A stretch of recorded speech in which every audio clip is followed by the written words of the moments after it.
Panorama group, जो सोचता है वो करता है। आपके अपने सपनों का आशियाना। नमस्कार, स्वागत है आपका सिटी पोस्ट लाइव में। मैं हूं मुस्कान।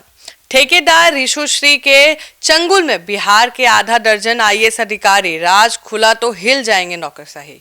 इस पर बातचीत करने के लिए हमारे साथ मौजूद है chief editor Shrikant Pratyush. Sir, क्या है कहानी? एक सरकारी पावर ब्रोकर की कहानी है। और जब एक सरकारी पावर ब्रोकर इतना मजबूत हो जाए कि नौकरशाही को अपनी मुट्ठी में कर ले तो क्या होता है, उसी की कहानी है। तो ऋषुश्री एक ठेकेदार है और खुद तो ठेकेदार है ही, बड़ी बड़ी कंपनियों को भी काम दिलवाने का काम करने लगा था आईएएस अधिकारियों से अपने संबंध के सहारे। तो कई आईएएस अधिकारियों के साथ इसके अंतरंग संबंध हैं। सर, कौन है ऋषुश्री भाई, जिनका नाम आप ले रहे हैं और सुनने में आ रहा है कि ठेकेदार है और आईएएस लोग भी कहीं ना कहीं संबंध है उनके साथ? मैं कह रहा हूँ कि आईएएस ठेकेदार है वो, लेकिन ठेका लेते लेते अधिकारियों से उसके अच्छे संबंध हो गए और कई कंपनियों को भी वो बड़ा ठेका दिलाने लगा जो उसके बस में नहीं था ठेका लेना। बहुत ऐसे ठेके होते हैं करोड़ों के, हजारों करोड़ के, वो नहीं ले सकता था। तो उसने लाइजनिंग का काम शुरू कर दिया आईएएस अधिकारियों और कंपनियों के बीच, और बड़े बड़े ठेके बड़ी कंपनियों को दिलवाए। तो उसमें कई आईएएस हैं, आधा दर्जन आईएएस हैं। ईडी का रिपोर्ट क्या कह रहा है इसमें? ईडी का रिपोर्ट तो अभी बहुत एक छोटा सा ट्रेलर है। उस रिपोर्ट के बाद बिहार के अफसरशाही में देख रहे हैं किस तरह से हड़कंप मचा हुआ है, जबकि ये रिपोर्ट का एक छोटा सा ट्रेलर है।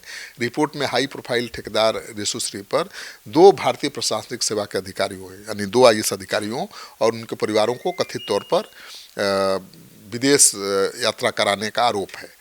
कहा जा रहा है कि यूरोप और ऑस्ट्रेलिया की यात्रा कराई, सारा खर्चा उठाया। विशेष निगरानी इकाई ने इस मामले में कार्रवाई भी शुरू कर दी है और सूत्रों के अनुसार ठेकेदार ऋषुश्री ने सरकारी टेंडर दिलाने के बदले 217 बैच के आईएएस योगेश कुमार सागर और 2014 बैच की आईएएस अभिलाषा कुमारी शर्मा के पूरे परिवार की विदेश यात्रा का खर्च उठाया। इसमें यात्रा और ठहरने का पूरा खर्च शामिल था। ईडी ने सबूतों को तो एसवीयू को सौंपा था, तो आगे बड़ी कार्रवाई हो सकती है? हाँ, एसवीयू को सौंपा गया है सारा सबूत। प्रवर्तन निदेशालय ने इन चौंकाने वाले सबूतों को विशेष निगरानी इकाई को सौंप दिया है और निगरानी विभाग ने रिपोर्टों को गंभीरता से लेते हुए दोनों अधिकारियों के खिलाफ कार्रवाई की प्रक्रिया शुरू कर दी है। जांच में यह भी सामने आया है कि आईएएस अभिलाषा शर्मा के घर की छत पर बागवानी गार्डनिंग का काम कराया गया, जिसमें 9 लाख रुपए का खर्च आया। उसे भी ऋषुश्री ने ही उठाया। विशेष निगरानी इकाई के एडीजी पंकज दराज ने ईडी की चिट्ठी मिलने की पुष्टि कर दी है। हालांकि उनका कहना है कि यह मामला अपर मुख्य सचिव के पास भेजा गया है। उनके अनुमोदन के बाद दोनों आईएएस अधिकारियों के खिलाफ प्राथमिकी दर्ज की जाएगी और आगे कार्रवाई होगी। सर, मनी लॉन्ड्रिंग मामले में पहले से ही तो ऋषुश्री के खिलाफ जांच चल ही रही थी। बिल्कुल। अब देखिए, ठेकेदार ऋषुश्री पहले से ही prevention of money laundering act के तहत जांच का सामना कर रहे हैं। 25 नवंबर को ईडी ने अहमदाबाद, सूरत, गुड़गांव, दिल्ली सहित देश भर के उनके 9 ठिकानों पर छापेमारी की थी।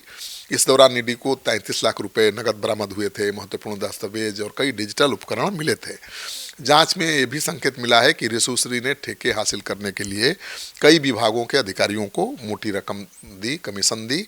और सूत्रों के अनुसार ऋषुश्री के संबंध केवल इन्हीं 2 आईएएस अधिकारियों से नहीं है, और भी आधा दर्जन बड़े आईएएस अधिकारियों के साथ इसके गहरे संबंध हैं। चाहे बिजली विभाग के अधिकारी हों, पुल निर्माण विभाग के अधिकारी हों, पथ परिवहन विभाग के अधिकारी हों, उनसे इसके बहुत अच्छे ताल्लुकात रहे हैं। कौन कौन अधिकारी हैं जो चर्चा में अभी आ रहे हैं? देखिए, नौकरशाही वाला जो गलियारा है उसमें तो कई उन आईएएस अधिकारियों का नाम चर्चा में है ही। लोग जानते ही हैं, चर्चा कर ही रहे हैं कि ऋषुश्री के कौन कौन आईएएस अधिकारी करीब हैं और किन से वो काम करवाता था और किन को लाभ पहुंचाता था। लेकिन आधिकारिक तौर पर उनका नाम हम अभी नहीं लेंगे। हमारे पास भी बहुत अधिकारियों के खिलाफ आए हैं प्रमाण, लेकिन जब तक उसकी पूरी तरह से हम जाँच नहीं कर लेते हैं और थोड़ा प्रमाण नहीं जुटा लेते हैं तो उन नौकरशाहों के खिलाफ अभी नाम लेना ठीक नहीं है, क्योंकि वो बड़े अधिकारी हैं। ऐसे अधिकारी हैं कि उनका नाम सामने आएगा तो पूरी बिहार की नौकरशाही हिल जाएगी। ये तो दो जो छोटे 2 आईएएस अधिकारी दिख रहे हैं जिनका नाम आ रहा है सामने, अभिलाषा शर्मा, और ये छोटे अधिकारी हैं, ये बहुत जूनियर आईएएस अधिकारी हैं। ऐसे ऐसे आईएएस अधिकारियों से ऋषुश्री के संबंध हैं जिनका नाम सुनिएगा तो पैर तले जमीन खिसक जाएगी। सरकार हिल जाएगी, नौकरशाही हिल जाएगी। और वो करीब आधा दर्जन नाम है, अभी तो 2 ही का नाम आया है। ऐसे और 4 बड़े बड़े मछलियां हैं, बड़ी बड़ी मछलियां हैं जिनका नाम अभी आया ही नहीं है। हालांकि आईएएस सर्किल में वो नाम घूम रहा है, सब आईएएस एक दूसरे को जानते हैं कि कौन आईएएस है, और सबकी सांसें फूल रही है कि भाई कब ऋषुश्री को दबचे से पूछताछ कड़ाई से होगी और कब उनका नाम उगल देगा, उगलेगा ही। लेकिन उसके पहले हम ही आपको बता देंगे, बहुत करीब 2-3 आईएएस अधिकारियों के खिलाफ लगभग पुख्ता प्रमाण हमारे पास आने वाले हैं। उनका नाम तो क्लियर हो गया है, और उनका नाम ले लिया जाए तो अब सोच भी नहीं सकती हैं। हाँ ठीक है, ये केवल मैं ही नहीं जानता हूँ, पूरा आईएएस महकमा जानता है, लेकिन आधिकारिक तौर पर कोई उनका नाम नहीं ले सकता ना, जब तक कि उनके खिलाफ एक्शन न हो जाए, कोई मुकदमा न हो जाए या जांच एजेंसी उनका नाम सामने न लाए।